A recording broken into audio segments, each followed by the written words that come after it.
All right.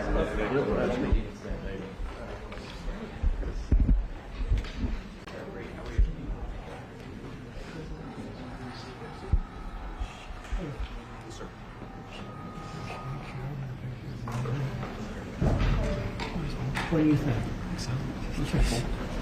Hey, Brian.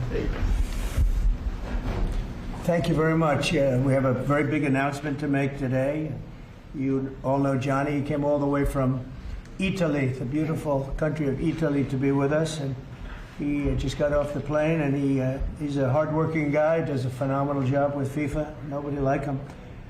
I'm delighted to welcome FIFA President Gianni Infantino back to the White House for a major announcement about one of the most anticipated competitions in all of sports, the 2026, and this is a big deal, I'll tell you, I was so happy to get it, the 2026 FIFA World Cup. And it's going to be the World Cup as we know it. It's the biggest, probably the biggest event in sports, I guess, Johnny, right? Yeah. On December 5th of this year, the 2026 FIFA World Cup draw will take place at the Kennedy Center. Some people refer to it as the Trump Kennedy Center, but we're not prepared to do that quite yet, maybe in a week or so. But right here in Washington, D.C., it's a tremendous honor to bring the global event and this incredible group of people and these unbelievable athletes, the best athletes in the world, to the cultural center of our nation's capital. I just left the Kennedy Center. We're spending a lot of money wisely on making it really beautiful. It's going to be beautiful again. It's like Washington, D.C. We had, by the way, in Washington, D.C., we have the lowest crime numbers they've had in years. Zero, it sounds like it's a horrible thing to say, but I might as well say it. Zero murders in the last week since we've done this. That's the first time in memory that that's happened, if you can believe it, how pathetic that is to have to even say it. And I'm tired of listening to these people say how safe it was before we got here. It was unsafe, it was horrible, and Mayor Bowser better get her act straight or she won't be mayor very long, because we'll take it over with the federal government, run it like it's supposed to be run. The numbers were horrible. It was a crime-infested rat hole, and they do have a lot of rats. We're getting rid of them too. And we've made a lot of progress, and it was extremely unsafe, and now it's extremely safe. We had virtually no crime. The number was down 87%, and I'm trying to figure out where was the 13%, because I don't think it existed. The National Guard has been unbelievable, and they're working with the police, and they have some very good people in there. They have some people that shouldn't be police, actually, but they have some great people there. And the Washington, D.C. is a whole different place, and Johnny, I'm sure you'll be happy to hear that too, actually. Oh, yes. But it's a whole different place. People are excited again. They're going out to restaurants again. That was the other thing I saw numbers, that restaurant business is down in the last week. No. Restaurant business, you can't get into a restaurant. Just really lying people. And that's why people don't understand how bad and how dishonest the press is. I saw one poll that had us at 19% favorable on what we're doing with Washington. Then I saw another one that has us 94% favorable. And I can tell you the 94% is correct. The others are fake, just fake news. They got to get their act together. So bad for our country, so sick, actually. So Washington, D.C. is really doing unbelievably well. And the Kennedy Center that we're fixing, I was just there all morning with contractors. We're making it unbelievable. It's going to be unbelievable. It's got great bones, but it needs a lot of work. The World Cup draw will set up the group stage of competition. 48 teams will play in 104 games across 16 North American cities, from Seattle to Vancouver to Atlanta to Miami. It's going to be so exciting for our country. The 2026 FIFA World Cup will be one of the largest and most complex events. This will be one of the greatest events, one of the largest. In a way, it's like Johnny said it better. It's like having many Super Bowls in a short period of time. Because each one of these games essentially is a Super Bowl. Some of them are bigger than Super Bowls, actually. But they're essentially, each one of these games is like a Super Bowl. The 2026 FIFA World Cup will be the largest, most complex set of events in sports history. And the Kennedy Center will give it a phenomenal kickoff, and we'll be involved, and they'll be working over there for quite a bit of time. We have it all set that they can stay there for the big events, the big press conferences and everything else. And they'll be in a very safe capital. That'll be nice. You don't have to worry about walking down the street, Johnny, okay? Thank you. But you could handle yourself. I could. Already, FIFA is projecting 6 million loyal fans will attend the World Cup events next year, and 6 billion more are going to be watching back home, and they think the $6 billion number is going to be actually a low number. And this will drive more than $30 billion into the U.S. economy and create 185,000 American jobs in a short period of time, too. No sporting event attracts more attention, more fans, more viewers, or more revenue than the FIFA World Cup. And again, I'll just say it's the World Cup, and it's the biggest thing there is in sports, and we have it. And I got it in my first administration, and I was really somewhat devastated, as devastated as I can be. I don't have time to get too devastated. I was very happy that today, as you saw, the group that does this, a government group, radical left group, announced that Trump was right. Took in $4 trillion worth of tariffs. That the $4 trillion are going to reduce the deficit by numbers far greater than they ever expected or heard of. And by the way, the stock market went up 1,000 points. That was as of 10 minutes ago. I can't tell you what happened. A lot of things happened. But the stock market's up almost 1,000 points. And it's basically on the news that the release that just came out from government that the tariffs that everybody was talking about, that the whole world respects us for because of what we did. The tariffs are going to be at $4 trillion. They're going to reduce the deficit by $4 trillion, Mr. Vice President. What Pretty do you good, think? sir. Too bad it's not 5, right? That's right. It's had a huge impact, and the stock market is way up.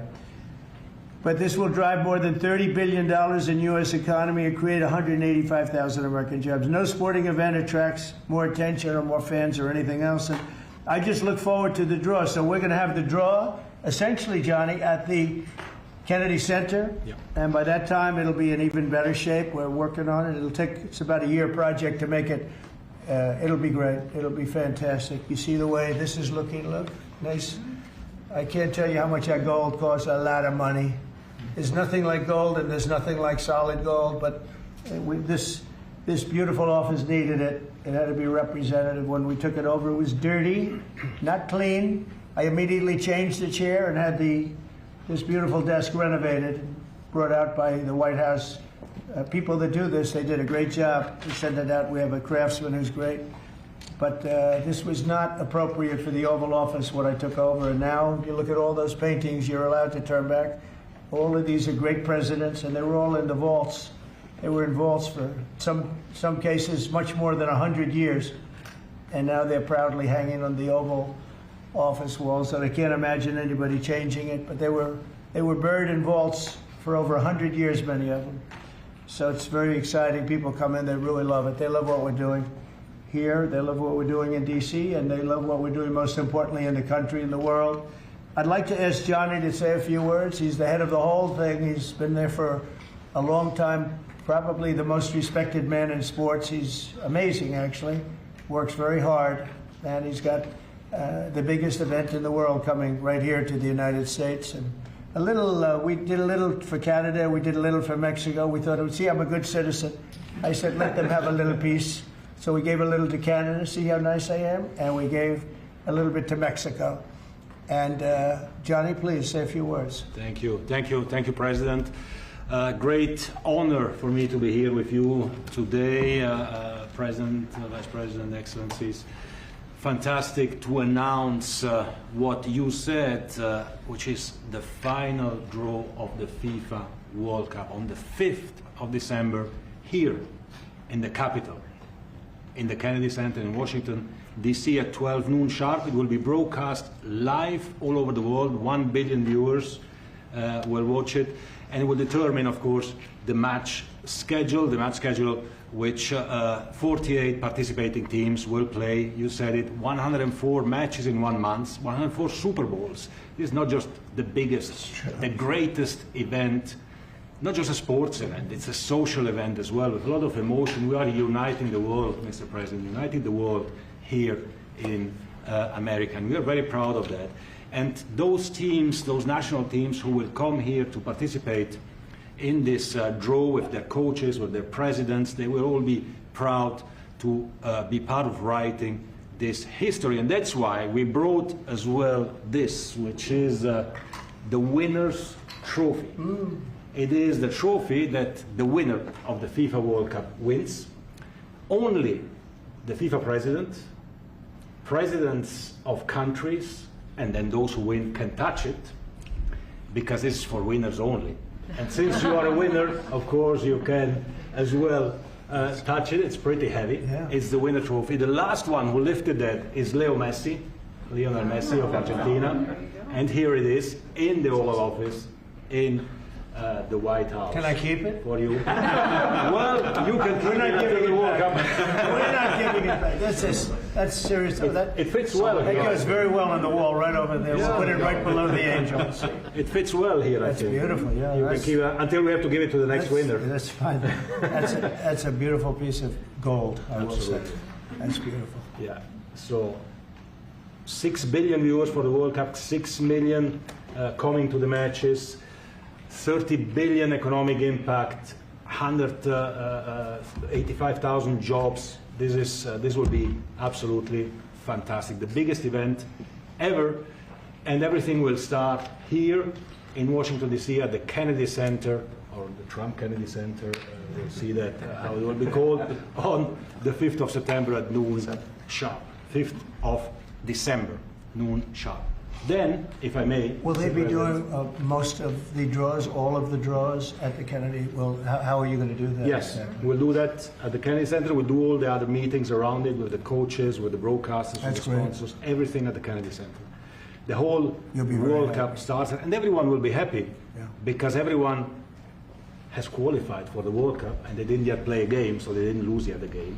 So they all think they can become world champion, right? They'll all be happy. Exactly. Now, By the way, an example, supposing we had a week ago when everybody was being killed and mugged and everything else, despite the phony numbers that were given out, that it was getting better. Brian, do you believe it was getting better or getting worse? Oh, the crime was getting worse. I mean, I was robbed. It was getting way They went worse. after you. Yeah. How did the other guy come out? Well, he came out with my briefcase, Yeah, unfortunately. with you. Yeah. So, Robert 1, Brian 0. No, but can you imagine you do this and then you start hearing that they had a 20-year reduction of crime. It's worse. It was worse during the Biden administration than anybody's ever imagined possible. And I guarantee you he wouldn't be here if those numbers continued. But now we have total safety. We have total security. And for the border, in 3 months, 0 people. These are done by liberal people that do these charts. 0 people came through our border in the last 90 days. Can you believe it? 0. Last year we had millions of people coming in. And they came in from the wrong locations. They came in a lot of people that shouldn't be here. So now when we have this event in December, it's going to be very safe. Johnny, you can walk Yes. down the street with your beautiful wife. yeah, You can take her to dinner if you can get a reservation, which I doubt. and they are all full, the restaurants. I know. They're all full. I heard that too. The restaurants aren't. The restaurants, since we are doing this, are doing great. And many new restaurants are going to open because, as you know, many closed. Many restaurants closed because the crime was so bad. This will be one of the safest places anywhere on earth. So, I really am honored that the National Guard has done such an incredible job working with the police. And we haven't had to bring in the regular military, which we're willing to do. We have to. And after we do this, we'll go to another location and we'll make it safe also. We're going to make our country very safe. We're going to make our cities very, very safe. Chicago's a mess. You have an incompetent mayor, grossly incompetent. And we'll straighten that one out probably next. That'll be our next one after this. And it won't even be tough. And the people in Chicago, Mr. Vice President, are screaming for us to come. They're wearing red hats, just like this one. But they're wearing red hats. African-American ladies, beautiful ladies, are saying, please, President Trump, come to Chicago. Please. I did great with the black vote, as you know, and they want something to happen. So I think Chicago will be our next, and then we'll help with New York, and we're going to help with. And I think a lot of these people that you see on television, they are, including the people in this audience, they'll say bad things about me. and then they'll say, thank God he's here, because half of them got mugged, and they don't want to get mugged again. But they're, you know, they work for they work for stupid people that are radical left, and they're made to do things and say things that they don't want to be saying. But the people right here are all happy because you're not going to be mugged in Washington, D.C. anymore. I just want to say Johnny's been my friend for a long time. He's an incredible guy, and we will lay out the red carpet. Andrew, you're going to be fantastic. Rick is going to be everything Rick ever touched has always worked out, and he's working with me on the Kennedy Center. And his very good friend was an actor on Broadway for 5 years, right? And I assume he's helping us a little bit, right? Yes. And Andrew, you're all excited about it? Absolutely. Would you like to say something? This is a great opportunity, Mr. President, to show off the first 250 years of the United States of America, the greatness, and then the hope and promise of the next 250 years. When you think this World Cup is going to be over our 250th birthday, Mr. President, your leadership, obviously, with FIFA leading the way, this is the largest sporting event in the history of the world under the Trump administration. So very excited. I just want to say one thing. Andrew Giuliani, so his father is Rudy, the greatest mayor in the history of New York, I think by far. He took a ravaged city, a city that was really under siege. Probably most people thought it was going to survive. He turned it around. He was a great, great mayor. And then they treated him very, very unfairly.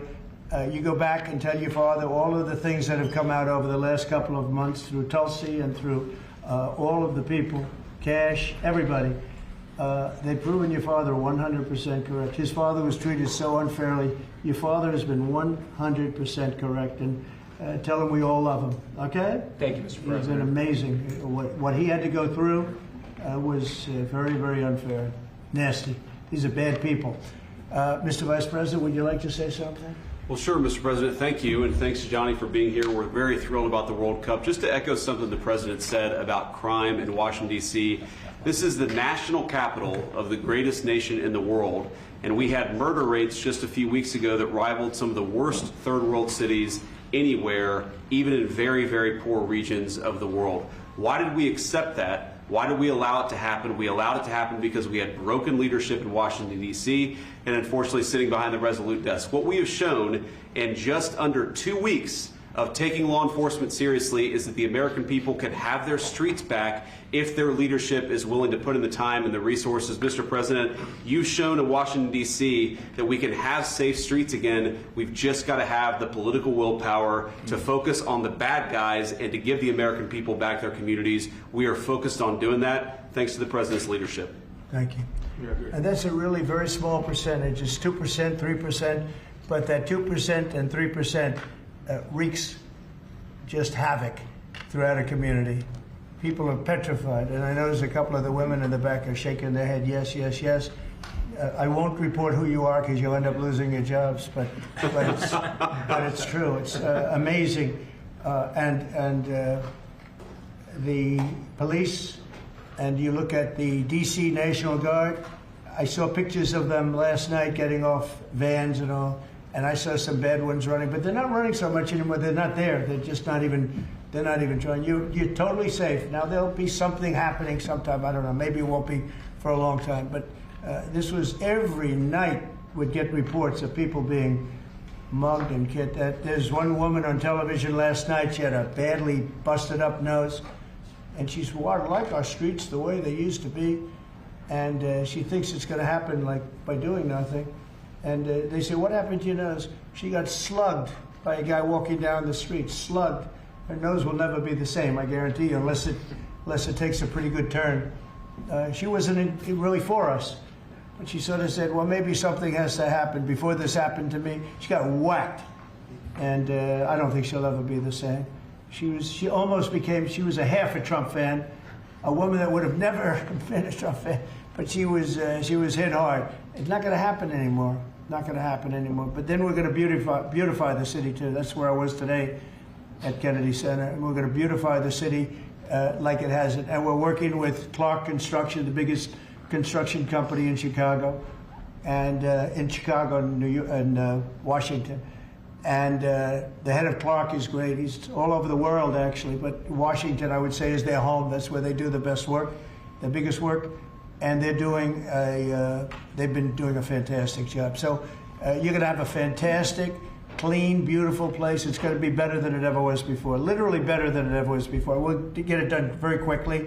And I want to thank Clark because they're doing a lot of work in a lot of different locations, but they've been fantastic for getting us the right contractors and the people that can really do the job right. And Johnny, did you want to say something? Yes, I have one more thing, because as you rightly say, with security and beautifying cities and the whole country, we want people to come and enjoy and have fun. And that's why this is not just the most iconic trophy in the world of sport, but we start on the 10th of September the sale of tickets for the FIFA World Cup. And we have the first ticket here for the final. Good. Wow. For you. Oh, good. That's cool.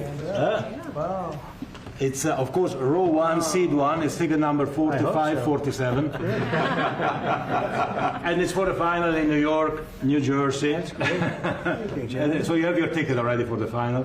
All the others, 10th of September, start getting your tickets. That's beautiful, yeah. 6.5, 7 million tickets. Fans will enjoy You do the records. security here. Will be fantastic. You're going to do record business, I think. 100%. Christy, would you like to say something? Yeah, Mr. President, millions of people will come to this country, and we'll make sure they get their travel documents, their visas, that they want to come here and spend their money and enjoy this sporting event. It'll be the largest event in the world. And sir, you're reminding me of something that my dad used to say all the time when I was growing up. He would say, Christy, you kids need to look like you respect yourself before anybody's going to respect you. And in this country, when people look at our streets, when they look at our capital, you're bringing respect back to this city. And people will respect our country more because it's safe, it's clean, it's beautiful. And what you're doing is transforming this nation by making sure that our laws are upheld. And millions of people are going to come and be able to enjoy it next year, and I'm excited about that. Thank you for doing that. Well, our country is respected again. And a year ago, we had a dead country. I'm telling you, it was a dead country. It was a country that had lost its way. It was a country that was going to fail. Look, even today, where they say $4 trillion in reductions of deficits, and this was totally unexpected. They didn't expect it. I mean, I don't know where they've been, the people that do this stuff, but it's terrible. I want to thank Christy for another reason. I said to her 2 weeks ago, I said, Christy, do me a favor. I built hundreds of miles of wall. I built the same wall that the Border Patrol asked me to build. It wasn't my first choice. I wanted to do concrete plank and everything nice, but you wouldn't have been able to see through it. So I had Border Patrol in, and they tested everything else. And we gave them steel wall, high-grade steel, very hard to cut. Then we gave inside that is 9,000-pound concrete, which is a very tough concrete. Inside that is rebar, a big, fat piece of rebar. So you have all different materials that are very hard to cut, and you need different instruments to cut each one. And I said, Christy, we got to get a coat of paint on it. And I didn't know she was listening. But I said, we got to get a coat of paint, and it should be black, because black makes the steel very hot. It's untouchable. You could fry an egg on it. And if you got a good black, flat paint, it would look beautiful. It will preserve it from rust. And that was it. And I gave it to her along with 30 other things, and she's done such a good job on the border with Tom Holman and the group. Tom Holman's a fantastic guy, what the job he does, and the way they work together. So I turned on last night and I see Christie's painting the wall. And it looked beautiful, by the way, when that paint went over there. And it's hot. It's hot. Yes, it is. It's hot. If it's white, it's not hot. If it's black, it's going to be very hard to climb that sucker. It's not going to be easy. But it's black and a high-quality black. You know, It is. it really looked good. Yeah, we got Is the that going paint to be you a told us two-coat to. job or one coat? No, just one coat. One coat. We Good. used the paint you told me to buy. Yep. The Yep. two-coat will take place in 3 years from now. We'll do the second coat. But it looks beautiful. But thank you very much. I didn't know you were listening to that, Absolutely. because we I'm talked always- about 7 different subjects, and all of a sudden I see her out there painting with a lot of painters and everything else. But it was a beautiful thing to say. Yep. Would you like to say something? You've been such a big part of this. Please. Well, just, Mr. President, we're delighted to be here today for this announcement, but we're also looking forward to having you at the final. Oh, yes. On July Oh, yes. 19th No, we'll be in New there. York, New Jersey. We're going to be there. A lot of people are going to be there. A lot of people. I'd like to thank you all. Do you have any questions on FIFA, first of all? It's going to be a big event at the Kennedy Center. Do you intend to take part in it? Will you have a part to play on December 5th? I might play. I mean, I see the money that these soccer players, you know, we call it soccer, but I see the money that these soccer players are making. I may try and play. I'm a very good athlete. My son is a very good athlete, and he's a good soccer player. He's on the tall side for soccer. Yeah. He's 6'9". That's pretty tall, but That's pretty tall. it's on the tall side. He's good. It's on the tall side, but he's good. But no, I may put on shorts. I look extremely good in shorts and enjoying the play. You know, no, it's going to be a lot of fun. It's going to be good. Many foreigners who want to come to attend the event are concerned about the visa situation. Can you reassure them? Yeah, they're going to have a very easy time getting in. Certain countries are going to be very, very easy, and other countries are going to be obviously a little bit more difficult. Would you like to explain that, Christine? Yeah, absolutely. We have a process set up that we'll be implementing on getting visas approved. Everybody will be thoroughly vetted, but they'll be welcome to this country. It'll happen quickly, and we're excited for them to come. So I would hope that around the world people know that the United States is excited to bring their family here to enjoy this event. America welcomes the world. Yes. And I can really, from the collaboration that we have, testify for that. Absolutely. Thank you. And I was just sent a picture from somebody that wants to be there very badly. He's been very respectful of me and of our country, but not so respectful of others. But I'm going to sign this for him, but I was sent one, and I thought you'd all like to see it. That's a man named Vladimir Putin, who I believe will be coming, depending on what happens. He may be coming, and he may not, depending on what happens. We have a lot of things happening over the next couple of weeks. But I thought it was a nice picture of him. Okay of me, but nice of him.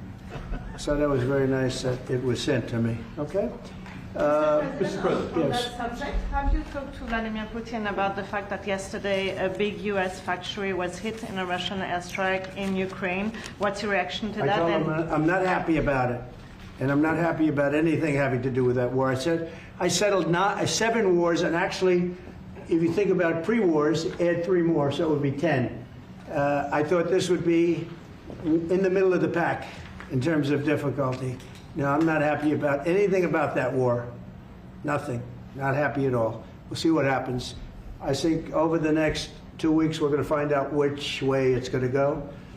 And I better be very happy. Mr. President, a very good call with Prime Minister Carney of Canada yesterday morning. Yes.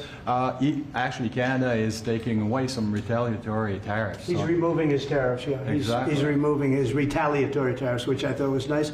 And we're going to have another call soon. Okay. Yeah, we had a very good call. You're getting closer towards an Well, I like agreement on them. trade? I like them. You know, look, I'm fighting for the United States. Canada and Mexico take a lot of our business over the years, over 25, 30 years, especially during the Biden years. They took a lot of our business, and it's basically all coming back into the United States now. Well, hot as a pistol, and it's coming back in. Because of tariffs and the incentives we give, it's coming back. And it's impossible, I think, for another country to stop it. And we are working on something. We want to be very good to Canada. I like Carney a lot. I think he's a good person. And we had a very good talk yesterday, so I think it'll be good. Mr. President, I have a question about the search of Ambassador Bolton's home. The Vice President recently just did an interview saying that it's about classified documents, but that there's also broad concern about him. What are the concerns? Well, that I you haven't have? spoken to Pam and the group yet, but I will be. I saw that just like everybody else. I try and stay out of that stuff. I'm allowed to be, and I'm chief law enforcement officer, believe it or not. You know, I don't like to go around saying that, but I am. That's the position. But I purposely don't want to really get involved in it. I'm not a fan of John Bolton. I thought he was a sleazebag, actually. And he suffers major Trump derangement syndrome, but so do a lot of people, and they're not being affected by anything we do. I don't know anything about it. I just saw that. I'll find out about it. But if you believe the news, which I do, I guess his house was raided today. But my house was raided also, called Mar-a-Lago. They went through everything they could, including my young son's room and my wife's area. They went through her drawers, as the expression goes. They went through everything you can imagine. And when she came back, she said, she's very neat, you know, she's meticulous. And she looked and she said, whoa, this wasn't the way that she had it. So, you know, so I know the feeling. It's not a good feeling. Thank you. Mr. President, on Ukraine, how long will you give Putin? A couple of weeks. We're going to figure it out. We'll find it. Do you think you'll have to intervene at some point? Look, it takes two to tango. You understand? But we're going to see. In the meantime, people continue to die. But I've solved 7 of them where they were in wars for 31, 35, and 37 years. We had 3 of them that were for more than 30 years, Johnny, and I got them solved. And we solved one that could have been a nuclear war with India and Pakistan. That was getting ready to be a nuclear war. I solved them all.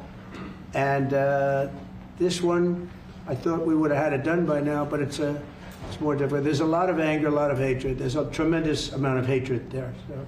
But we'll see what happens. I think in 2 weeks we'll know which way I'm going. Because I'm going to go one way or the other. And they'll learn which way I'm going. Mr. President, if I got 2 questions for you, one on FIFA, the other one on DC.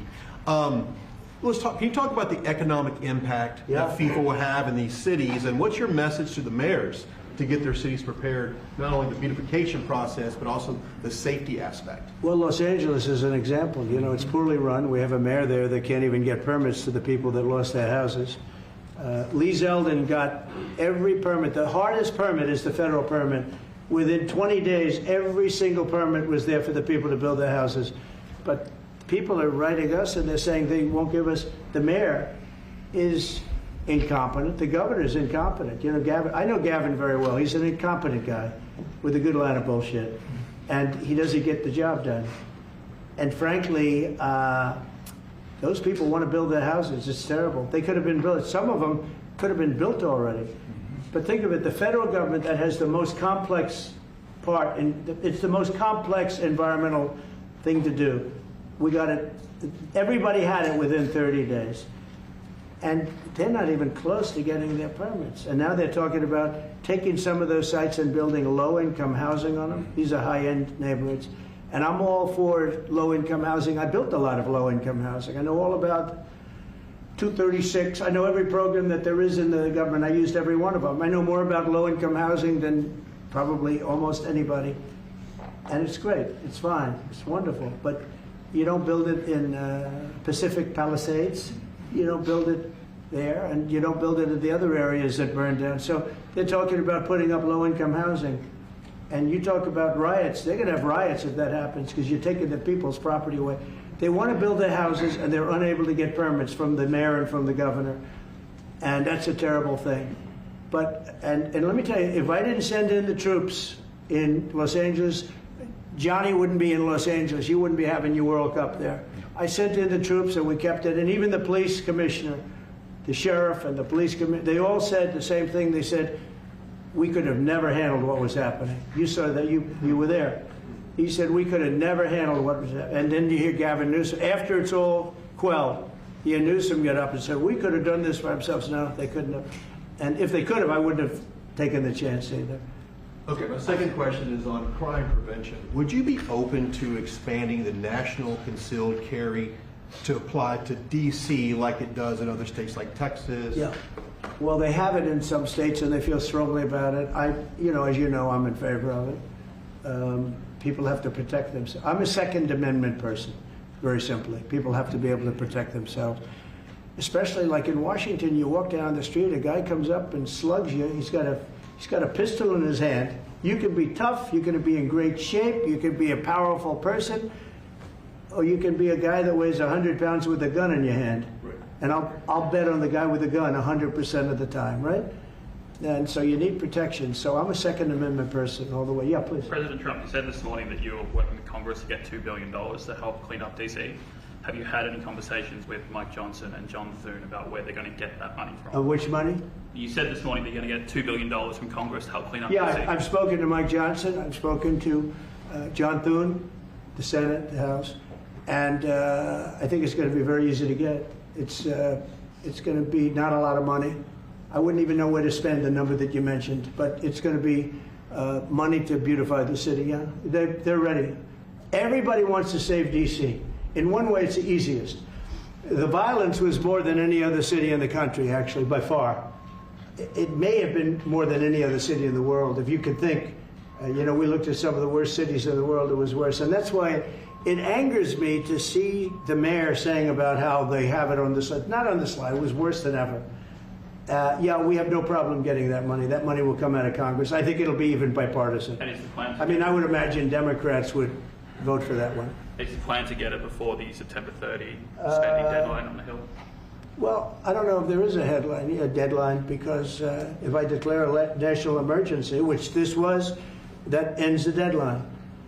So, I mean, I keep seeing about a 30-day deadline, of which we have 22 days left or something. But if I think we're in great shape here, that's one thing. But if I don't, I'm going to just say it's a national emergency. And if I have a national emergency, I can keep the troops there as long as I want. If people are not going to want to have the troops on, and 30 days, you know, it's one thing to get them out. It's another thing to keep them out for a long period of time. You've got to train people. You can't do this. You can't bop people over the head. And a lot of those people are in courts right now, going to court. They're going to go to jail for a long time. So that's going to take more than 30 days. But if I have to, I'll declare a national emergency, which I don't think I'll have to do. Yeah. Mr. President, can I ask you about the Fed? You said in 2 weeks you'll know whether you go Yeah, one I think I'll way or know. the I other. think I'll know the attitude of Russia and, frankly, of Ukraine. It takes two. What are the 2 ways you can go at the end of 2 weeks then? Well, then I'm going to make a decision as to what we do, Or and it's going to be a very important decision. And that's whether or not it's massive sanctions or massive tariffs or both. Or do we do nothing and say it's your fight? Look, I would have never been in this war if I were president. You wouldn't have had this war. It was never going to happen. This was caused by stupid people that fought. And you know, people say, well, how do we know? Because for 4 years, it was never even a subject. And Vladimir knew. And you see his picture right here. It was nice that he sent, but Vladimir knew very strongly we wouldn't have stood for it. It wouldn't have happened. 100% wouldn't have happened, but it did happen. And now they're losing from 5 to 7 young kids. Think of it, you're a parent and your son is leaving. He's Russian or he's Ukrainian. And he's leaving and they're waving goodbye. Nice, beautiful kid. Nice crew cut, all set. He wants to be a soldier. And goes there first week, he has his head blown off. And he's no different than you people, me. And it doesn't matter where. I mean, I solved a problem in the Congo that was vicious. Rwanda and the Congo, the Republic of the Congo. And they were fighting for 31 years, and it was machetes. People were getting their heads chopped off. That was going on for 31 years. I got it solved. You saw it. They came to the White House. We signed an agreement. It was amazing. People can't believe we got it done. I love to stop killing. I really do. People thought it would be just the opposite. Hillary Clinton said, oh, he'll get us into a war. No, I'm getting everybody else out of wars. Are you saying there's a real possibility then that you do nothing if Putin doesn't come to the table for a ceasefire or try to end the war? I'll see whose fault it is. If there are reasons why, I'll understand that. I know exactly what I'm doing. We're going to see whether or not they have a meeting. That'll be interesting to see. And if they don't, why didn't they have a meeting? Because I told them to have a meeting. But I'll know in 2 weeks what I'm going to do. I have pretty good ideas. Your Justice Department is also sending some of the Epstein files over to the House Oversight Committee today. Are you in support of them releasing all of them? Keeping it open. If they wanted to release, people shouldn't be hurt, but I'm in support of keeping it totally open. I couldn't care less. You got a lot of people that it could be mentioned in those files that don't deserve to be. You know, people, because he knew everybody in Palm Beach. I don't know anything about that, but I have said to Pam and everybody else, give them everything you can give them, because it's a Democrat hoax. That's just a hoax. The whole Epstein thing is a Democrat hoax. So we had the greatest 6 months, 7 months in the history of the presidency, and the Democrats don't know what to do, so they keep bringing up that stuff. But it affected them. Bill Clinton was on his plane and went to the island supposedly 28 times. I don't want to bring that up, frankly. You have Larry, whatever his name is, Summers, the head of Harvard, who was Jeffrey Epstein's best friend. Nobody ever talks about that. I mean, but I don't want to hurt Larry Summers, but he was best friends with Jeffrey Epstein. No, this is a Democratic hoax to try and get the significance of what we've done over the past 7 months. Nobody's ever seen anything like it. They say it's #1 in history. What we've done, including stopping 7 wars, I mean, just include that. And now you look at the stock market today, it's way up to start off with from where I took it. And this market was going to crash. If Joe Biden or Kamala were president, this market, we would have had a crash like in 1929. You're not going to have that. It's only a question of how high is it going to go. You know, I had the strongest economy in the history of our country. And despite COVID, we had the strongest economy in the history of our country. And we're going to blow it away this time. I was always good at making a lot of money. And whether it was for myself or whether it was, I like doing it this way better. I mean, I like making it for the country. Our country's been ripped off by friend and foe, nations all over the world ripped off. And the friends have been much worse than the foes for the most part. And they're not ripping us off. We just signed a deal with the European Union. They're paying us essentially $950 billion, like a signing fee. They're going to buy $750 billion worth of energy. They weren't buying much of our energy there. And they're very smart in doing it. And as you know, Ursula was here a couple of days ago having to do with the people, the leaders that we had a great, people said they've never seen anything like it. Well, we had the leaders of Europe right here in the Oval Office. And she's so happy that she has an agreement. But people aren't ripping us anymore. We're run by, this country is run by smart people now. Mr. President, in Israel... Two questions. One is about Intel. There have been reports that you're considering taking a stake in Intel. Can you tell us About the 10%? About the 10%. Yeah, I met a man. He was a very nice man, and I called for his removal because I saw something by a man named Tom Cotton, a senator from Arkansas. He's a great guy, friend of mine, supporter of mine, big supporter. I'm a supporter of his too. And he wrote a pretty nasty story about the head of Intel. And I said, well, if that's right, he should resign. And he came in, he saw me, we talked for a while. I liked him a lot. I thought he was very good. I thought he was somewhat a victim, but you know, nobody's a total victim, I guess. And I said, you know what? I think the United States should be given 10% of Intel. And he said, I would consider that. I said, well, I'd like you to do that because Intel has been left behind, as you know, compared to Jensen and some of our friends, NVIDIA, some of the people, and the people in, because Intel should have never been. Intel was the biggest, most powerful chip company in the world. And then they started leaving. And they started going to foreign countries, in particular Taiwan. And if we had a president that would have said, okay, you can go to Taiwan, but we're going to put a 100% tariff or a 200 or 300 or a 500% tariff, anybody that sells into the United States has to pay. They wouldn't have left. They would have never left, and we wouldn't have. So in the meantime, we had people that were, in some cases, good politicians that weren't good on trade. I loved that man, but he was not good on trade. I totally disagreed. He allowed the car industry to be taken out of this country. We lost 50% of our car industry.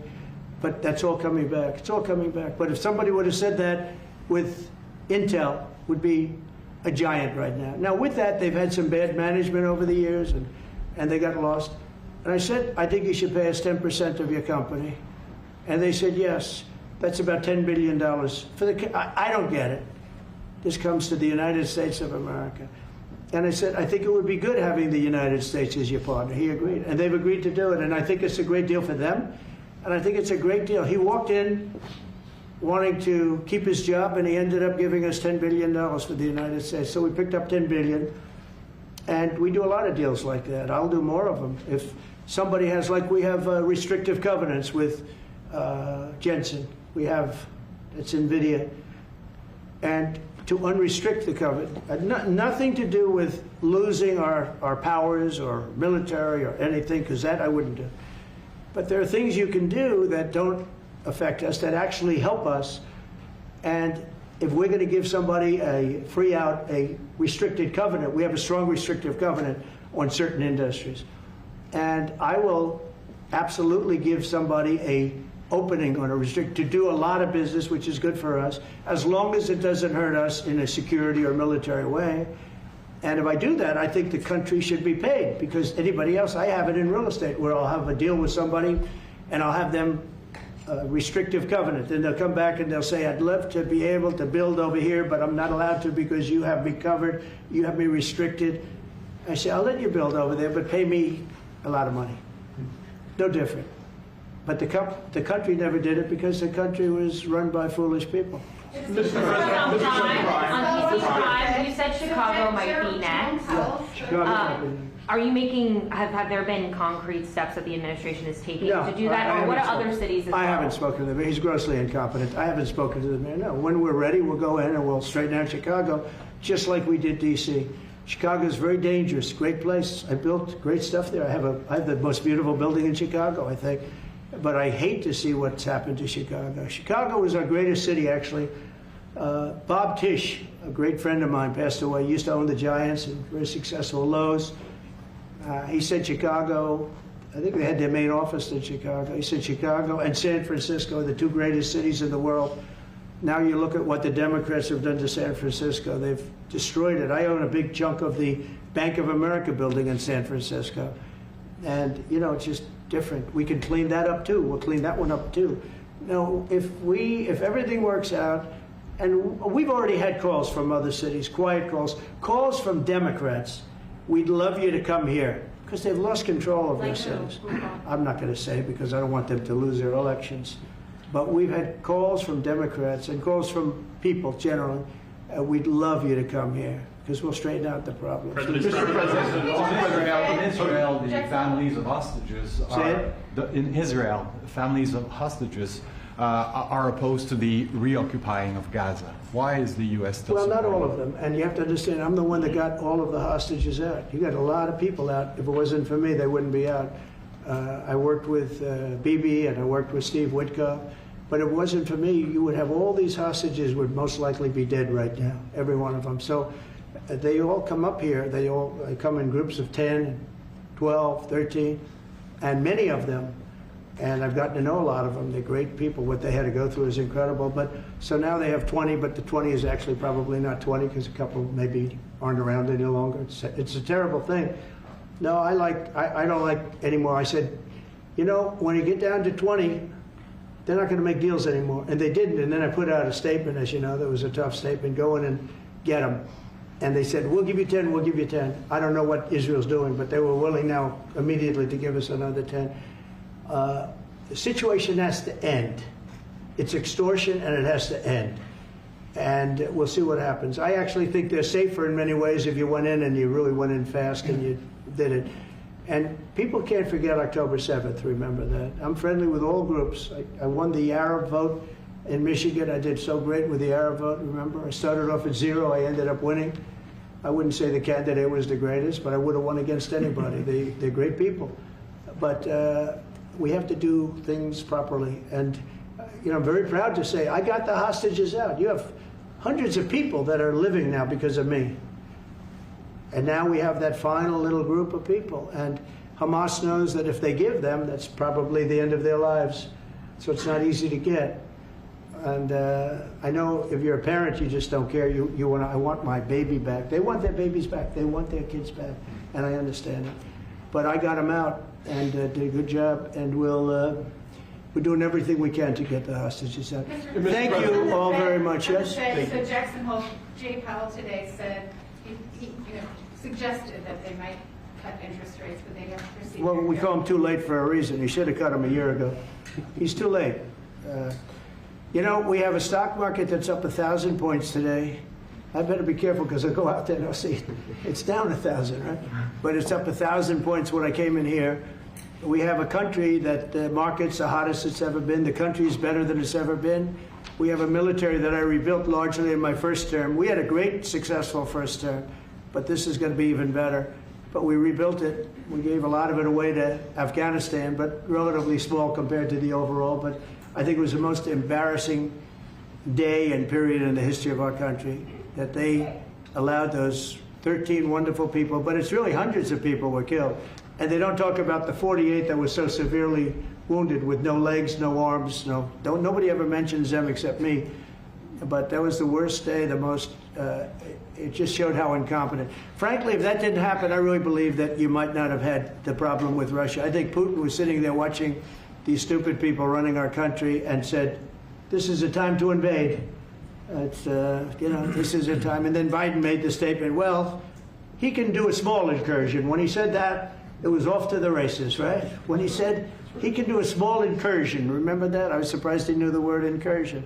I didn't think he had that good of a vocabulary. I want to thank everybody. It's very important to me and to everybody up here, the World Cup. And Johnny has been so incredible. I mean, he's really a great leader. I mean, to think, I said, Johnny, do it by phone. You don't have to come. No, he said, I'll come. And he flew all night long to be here and listen to this about how great we're doing in D.C. But he's a fantastic leader, and this will be your most successul World Cup ever. Thank you, Jim. Thank you so much. America win. Yeah, can we win it, Mr. President? I don't know. That's I watch some of those teams go right. They go down that field. I don't know. But let me ask you: what chance does America have of winning? Well, the home team always has a good chance to win. It depends See, how he's a it good starts. diplomat. No, but has some good We have a players. shot. We have a- Yeah, we have of a course. Of course, you have a chance. You have a Will chance. Bears be going to any of the games, Mr. President? I'd love to have him. He'd love to. He's very tall. Maybe we could make him a goalie. The goalies are very tall now, right? I Yeah, know. goalies are very tall. The goalies, well, he'd be a perfect goalie. At his, 100%. at his height, he'll be a great Yeah, goalie. exactly. So we'll put him with the American team. Yeah. No, but Goal. do the Americans have a chance of like getting into the quarterfinals? Yes, right? definitely. No, Yeah. the quarterfinal, definitely. But then, as the tournament goes on with the public 250 years of United States, let's not forget, they will all feel energized about that. You know, it's amazing. The talent is really great when you watch these things. I went to the game 2 weeks ago, and it was a big upset. But you look at these people; the way they pass it. It's amazing, really amazing. It's a great art, right? Yes, It's a great talent. It is incredible. You know the expression. Will you draw the names out of the hat? This, what? Will you draw the names? The message? Will you? I don't know. That's up He's the boss. That's an interesting proposal. He's the boss. Well, We'll discuss that. it's going to be great, and I think the American team is going to do well. I mean, I hear it's a very good team. Good luck, everybody. Thank you very much. Thank you. Thank you so much. Thank you guys. You keep a lot of those. Thank you guys. Thank you. No, I just got one. Thank you. Sent to me.